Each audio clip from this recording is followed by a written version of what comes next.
de hipercarga, essa simetria frente à configuração do Higgs, né?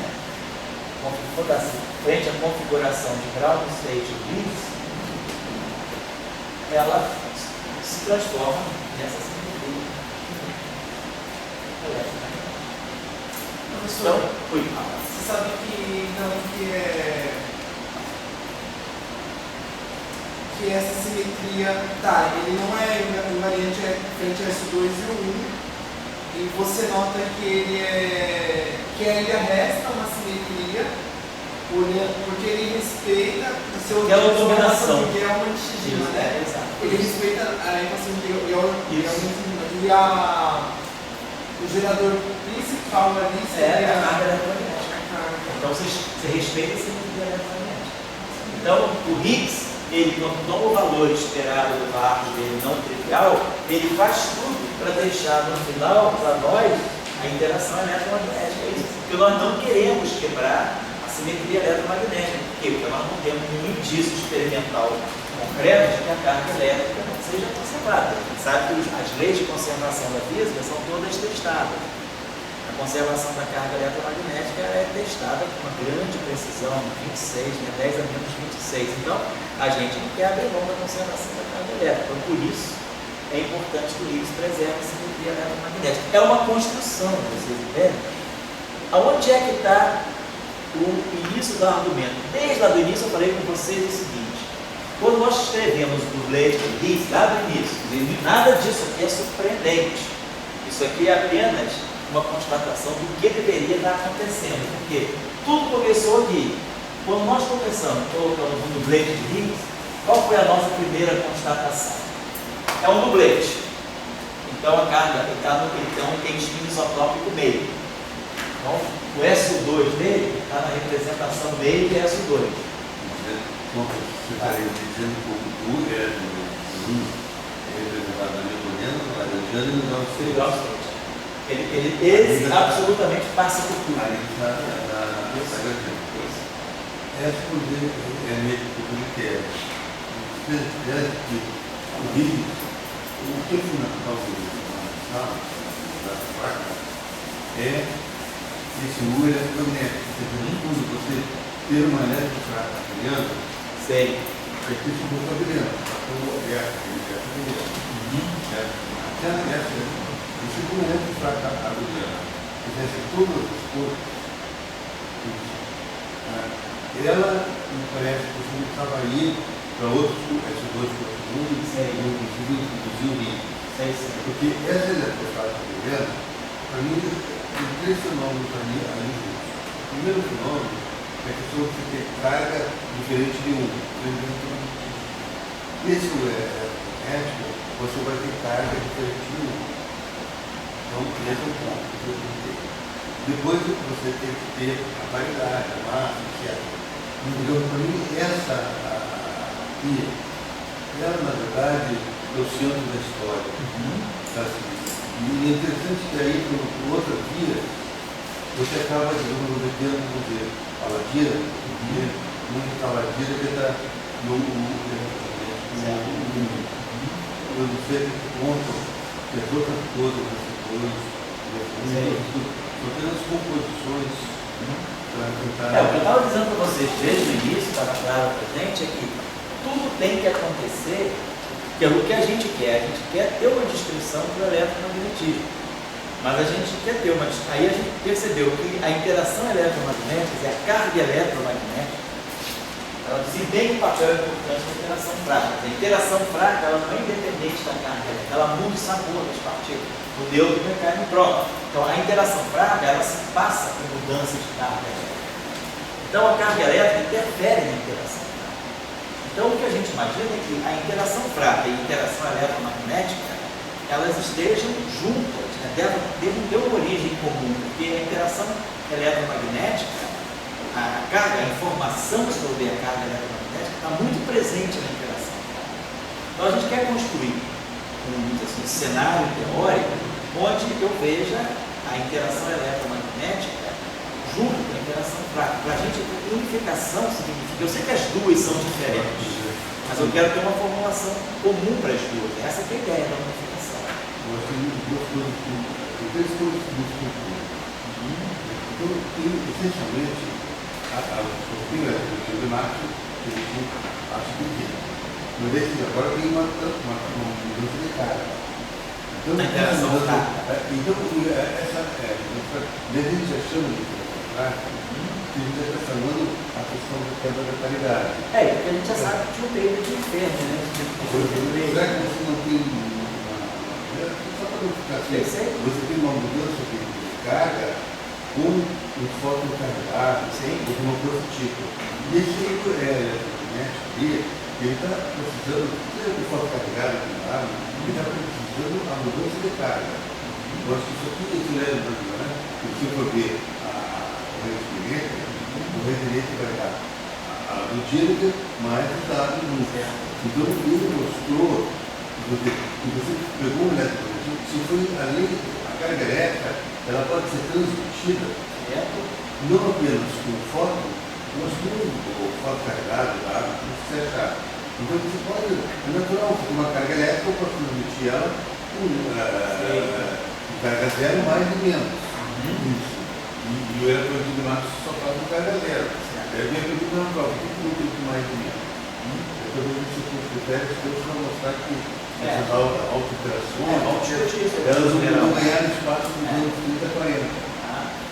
E daí nos anos 50, com a quebra de paridade, entrou isso aqui como dizendo eletrofraca é quebra de paridade. Essa fraca é bem caracterizada com a quebra de paridade. Agora, será que não haveria uma carga eletrofraca sem quebra de paridade? E esse o eletromagnético, será que ele não fica você tem que ficar elétrica? Eu acho que a fenomenologia da interação fraca, ela não te permite abrir mão da quebra de paridade. Você tem que ter quebra de paridade, sim. Porque aí não é uma questão nem não tem nada teórico. Se você considerar o decaimento dela do meu, o próprio elétron, né? Você define um plano. A interação fraca, ela te define um plano claramente. Se você pegar o neutro e o reforço, o momento próprio e o momento do elétron, dois vetores formam um plano. Então eu tenho um plano. O que você observa é que quando, no plano da reação, o plano formado pelo momento próprio do elétron, tem um neutro aqui em reforço. Aí o nêutron decai, eu tenho um próton para cá, um momento pelo próton, e não chega a ser idêntico ao oposto, porque tem uma pequena relação, porque tem um neutrino que vem para cá também para contrabalançar, mas tem um momento do nêutron. Claro, o momento do neutrino vai para cá. Então o momento do neutrino para cá, de tal maneira que essa soma aqui, esse aqui seja igual ao momento do próton, mais o momento do do elétron, né? Mais o momento do neutrino. Essa soma aqui tem que ser zero. Então esses dois momentos aqui, que você mede bem claramente, eles formam um plano. Você tem um plano. O plano do decaimento beta é o plano formado pelo momento do próton emergente e pelo momento do elétron emergente. Esse neutrino, ele, se você observar, a preponderância é de neutrino saindo sempre com o espinho apontando para cima. Então, nunca a preponderância de 99 contra 1%, você encontra 1% de neutrinos com o espinho para baixo e 99% dos neutrinos sempre com o espinho orientado segundo esse produto vetorial. O momento do próton vezes o momento do elétron, ele define uma direção. E os neutrinos, eles sempre saem com o espinho alinhado com essa direção. Por que o neutrino escolhe sempre essa direção? Por que eu não tenho isotropia tantos neutrinos para cima e tantos neutrinos para baixo? Porque a regra da paridade está justamente aí. Os neutrinos escolhem o momento, o espinho do neutrino emergente, ele sempre sai alinhado com o produto vetorial, o momento do próton, o momento do elétron. Então, isso quebra nitidamente a paridade. Existe sempre um momento do decaimento delta, mesmo que você não saiba o que é direito e o que é esquerdo, se você deixar o nêutron decair, pegar o momento do próprio do elétron, faz o produto vetorial, o neutrino sempre vai sair na direção daquele produto. Aquela direção preferencial do meu grupo. Tem que ter uma quebra de paridade.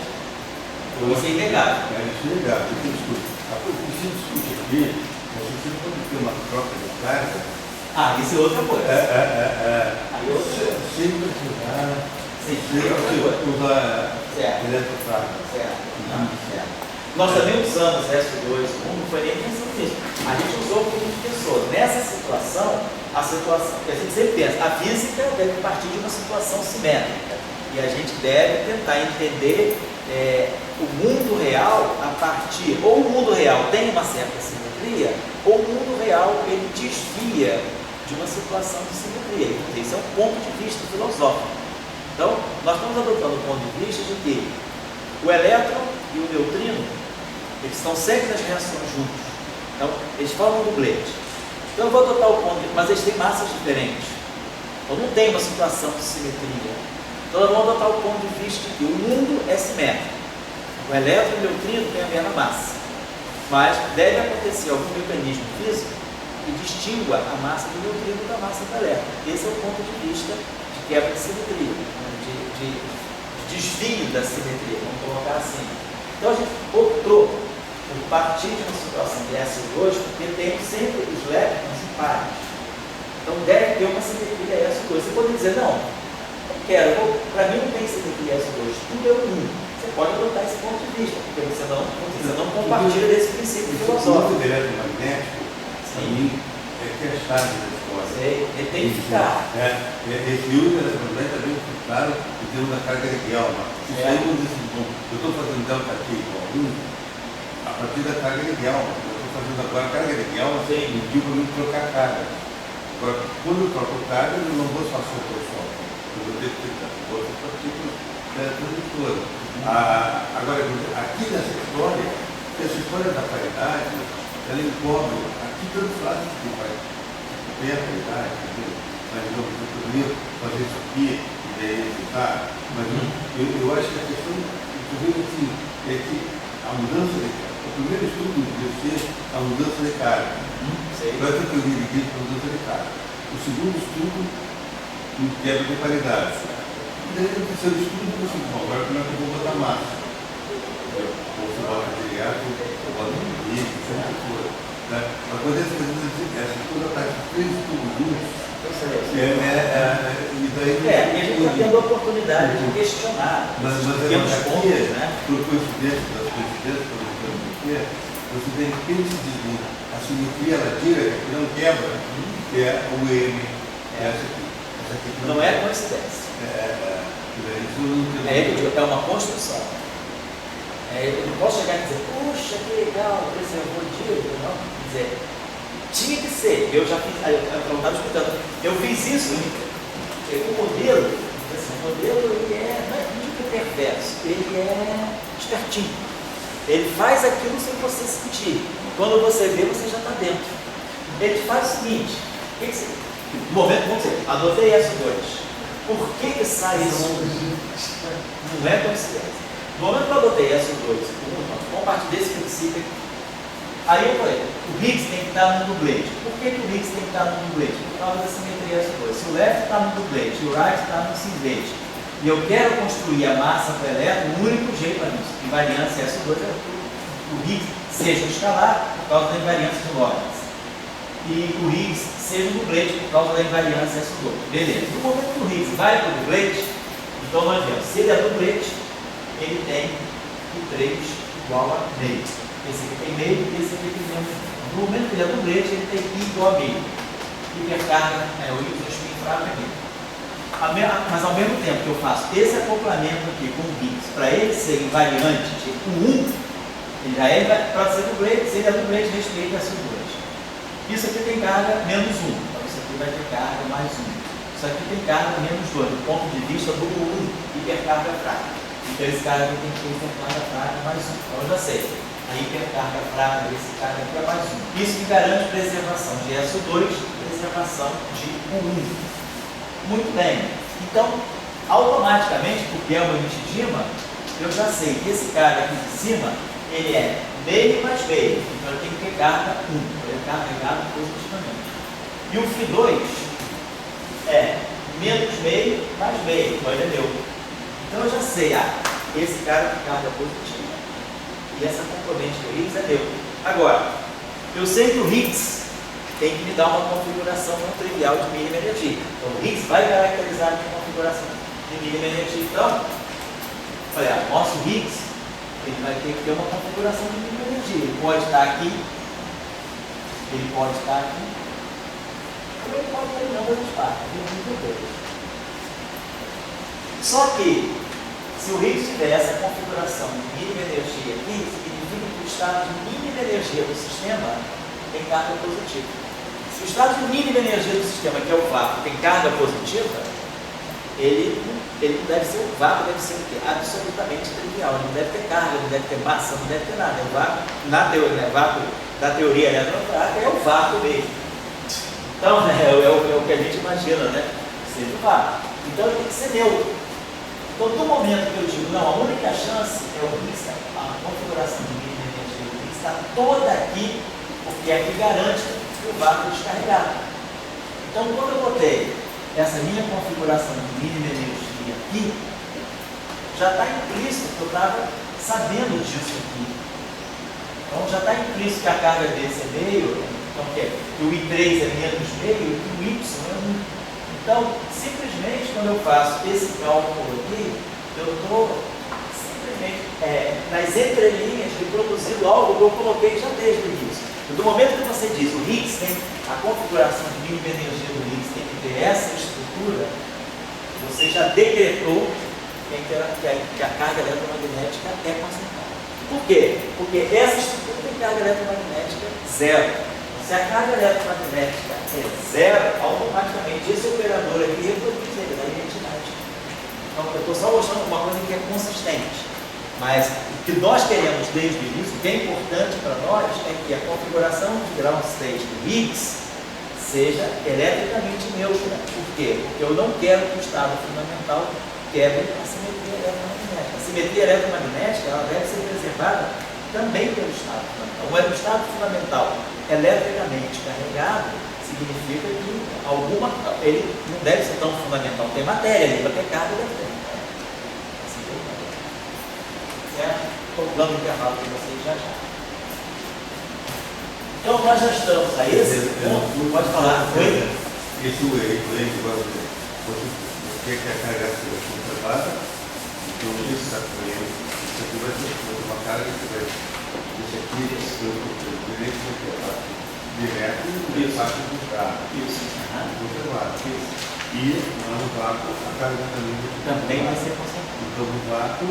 Carga elétrica não toca. Então, essa é a questão. O que vai conservar fora do vácuo? Do vácuo. Não foi o elétrico. O U é eletromagnético. Só para terminar.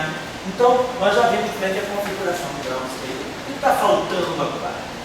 Eu introduzi os acoplamentos mínimos dos férmions, introduzi os acoplamentos que o Higgs pode ter consigo próprio, construímos o potencial de Higgs com base em simetria. Agora, numa teoria renormalizável, onde eu tenho elétrons carregados e escalares, os escalares podem interagir. Sabe que o padrão de uma interação entre férmions interagindo com os escalares, né?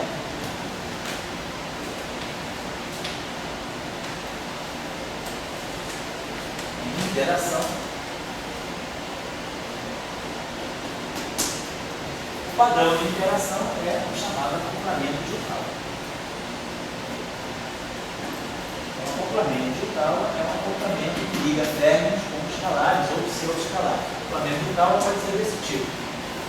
Alguma coisa do tipo férmio,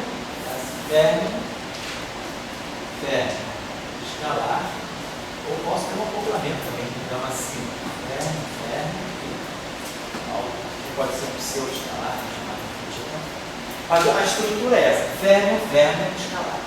Isso é o que nós chamamos de um acoplamento digital, que é um tipo de interação também normalizável em 4 dimensões. Então, o Higgs e os leptons podem se formar nesse sentido, mas nós já sabemos da invariância de Lorentz que nunca nós podemos ter algo do tipo lepton barrado left escalado. Isso quebra a simetria de lógica. Da mesma forma, right barrado, right escalado, quebra a simetria de lógica. A única possibilidade é combinar left, right, escalado. Isso é o que a simetria de lógica permite. Foi por isso até que nós fixamos que o Higgs tinha que ser escalado. Então vamos introduzir agora, pode ainda associar esse lagrangiano aqui, ó, tem Yang-Mills, left, Higgs.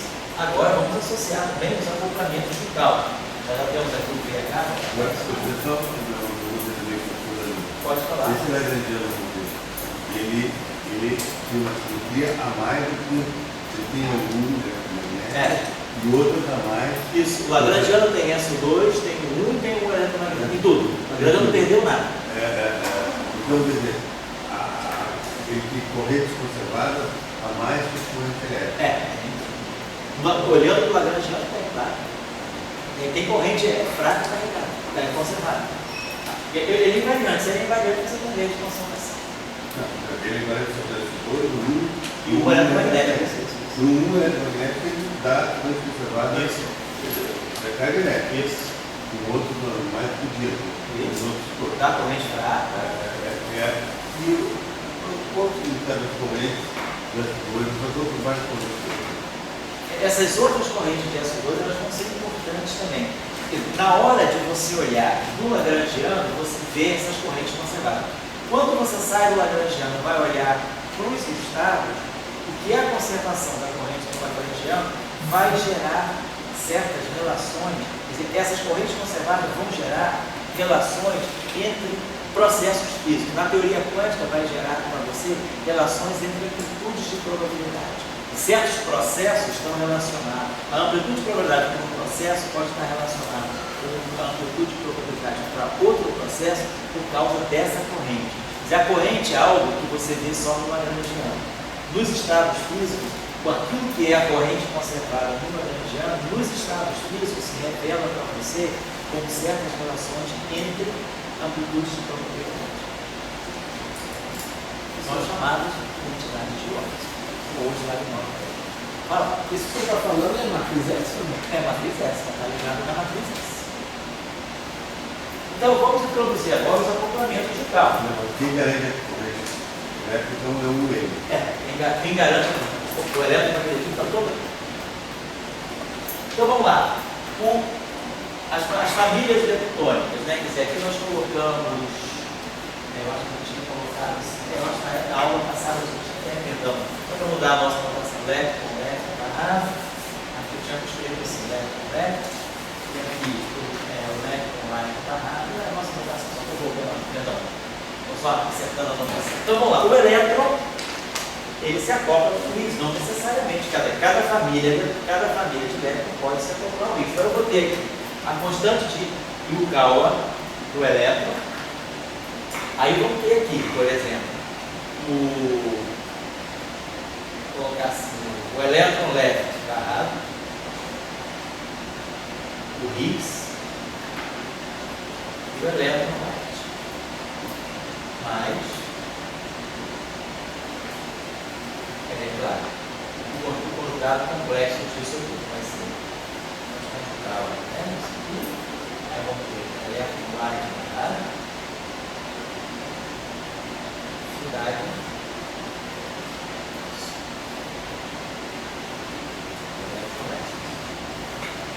vamos fazer a mesma coisa do mu. Então eu vou ter a constante de Yukawa com mu left barrado, Higgs, mu right. Vou escrever o complexo conjugado, mais o complexo conjugado do lagrangiano tem que ser real, e mais a constante de Yukawa total. Left total, left barrado, Higgs, tal right. Mais unidade. Então agora eu introduzi os acoplamentos do tal, do elétron, do mu e do tal. Cada um com a sua constante de acoplamento do tal. Então, todos os acoplamentos estão introduzidos. Então, isso é o lagrangiano do setor leptônico completo. O que nós temos que ver agora é justamente quem é o Higgs. Agora vamos vamos colocar aí dentro desse lagrangiano a estrutura do nosso Higgs. Nós sabemos, então, que vou dar um intervalo, só vou escrever a aumentação aqui. O nosso Higgs, então, ele nada mais é que alguma coisa que flutua em torno do grau 6. Então, é esse ponto aí que nós temos que trazer agora quem é o nosso campo de Higgs. Nosso campo de Higgs, no gauge unitário, é 0 G mais H. Então, é isso que nós vamos ter que trazer para esse lagrangiano. Nós vamos substituir φ por 0 G mais H. O primeiro resultado. Só para ver uma coisa imediata, esse termo aqui, vou pegar então um acoplamento de um outro elétron, né? Então isso aqui vai dar para nós. Constante de acoplamento de outro elétron, né? Barra, Higgs, 0, mais H, então, vou botar aqui, vou botar assim.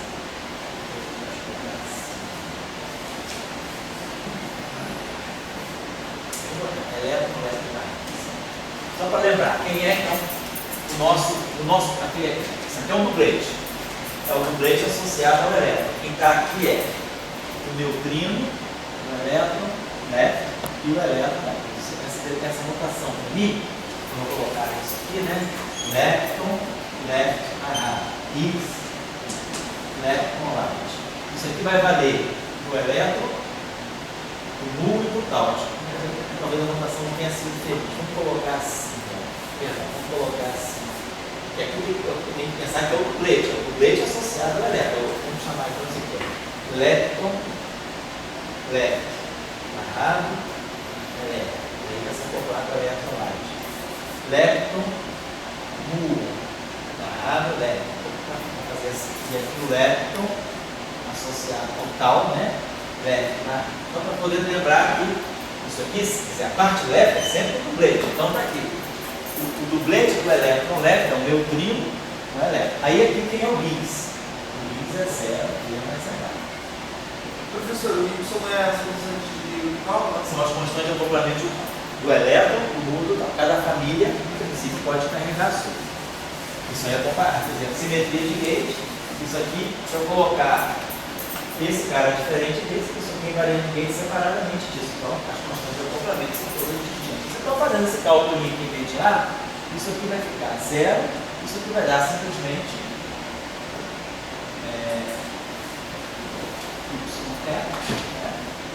Então, a gente vai ter isso aqui, vai bater com isso aqui, então vai dar 0, vai dar elétron barrado, elétron light, e mais H, né?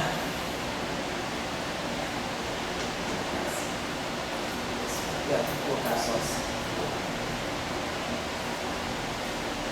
Então, aqui, ó, esse primeiro termo que está dando para nós, e o cálculo V. Isso aqui é uma constante. Elétron leve barrado, elétron light. E aqui é a parte de interação. Constante de acoplamento do cálculo, elétron leve barrado, elétron light, e aqui o Higgs. Isso aqui é um termo tipo de interação, mas isso aqui a gente está vendo um termo tipo de massa. Elétron leve barrado, elétron light, e aqui faz o papel da massa. Isso aqui é uma constante, em função do N2 e do lambda, isso aqui é uma constante. Então nós vamos discutir isso a partir de agora. Certo? É legal? Então vamos agora começar a trabalhar, né? Já falamos do potencial de Higgs, então vamos estar falando agora das massas dos elétrons. Nós vamos começar a observar que eu consigo reproduzir a massa do elétron a partir do acoplamento de um cálculo do elétron. Então, o acoplamento de um cálculo do elétron, ele se pega com o valor, com a configuração de grau 6 do Higgs, e vai formar aqui o que para nós é a massa do elétron. Então, a massa do elétron é sempre diretamente proporcional à constante de acoplamento de um cálculo daquele elétron com Higgs. E esse V aqui, ele está levando em conta, tem o potencial. Esse V aqui são os parâmetros do potencial do Higgs. O V para nós é a raiz quadrada de menos 2 entre 2 Então, os parâmetros estão entrando, quer dizer, porque a massa do elétron, ela vem do constante de acoplamento de Cal e dos parâmetros do potencial de Higgs. Aí isso vai dar massa. Esse parâmetro aqui, a gente vai ver o que é. Qual é a relação dele depois com a massa do Higgs. Por enquanto, é aquele parâmetro de massa. Ele tem o M2 que está dentro do potencial do Higgs. Agora, vamos ver que isso aí vai estar também ligado com... Depois de fazer isso aqui no próprio potencial do Higgs. Qual é a massa do Higgs? Recentemente no CERN, aonde o que o CERN diz em relação a quê? A corrente neutra? nessa maioria do certo. O que o CERN mediu mais recentemente é o Higgs. Ele mediu, na verdade, as excitações correspondentes a esse H. Vamos ver daqui a pouco, no próximo tempo da aula agora, que quando nós colocarmos essa expressão também aqui, nós vamos ter uma informação bem clara sobre a massa do Higgs. Nós vamos ver bem claro que aquele campo de Higgs ele tem realmente uma excitação que corresponde a uma partícula escalar massiva e neutra. Aquele campo H é real, mas ele não pode ter carga eletromagnética. A gente já viu, ele é neutro, está no setor neutro do campo de Higgs. Tudo que está em cima do Higgs carregado, tudo que está embaixo é neutro. Então deve aparecer um bóson escalar neutro. E vamos ver aonde é que está a massa. Esse livro do Higgs, ele pegou essa organização aqui e trabalhou para a próxima aula. O trabalho do Higgs foi mostrar que a partir desse potencial, fazendo esse shift do campo. Ele pegou essa aqui, a próxima aula foi feito, ele tirou o carro. Tem uma partícula associada a esse campo. Até aí já ganhou, isso já é curioso. Tinha um trabalho do Glashow e tinha um trabalho do Salem do York. Aí essa época, o Higgs pegou isso em 64. Os trabalhos predecessores disso ali eram de 61 e 62. Então, as informações vão se encaixando aos pouquinhos. São 5 para as 6, né? Então a gente, 5, né? Então a gente retoma 6 e 10. Dá 15 minutos de break. Tá bom? 15 minutos. 6 e 10 a gente retoma.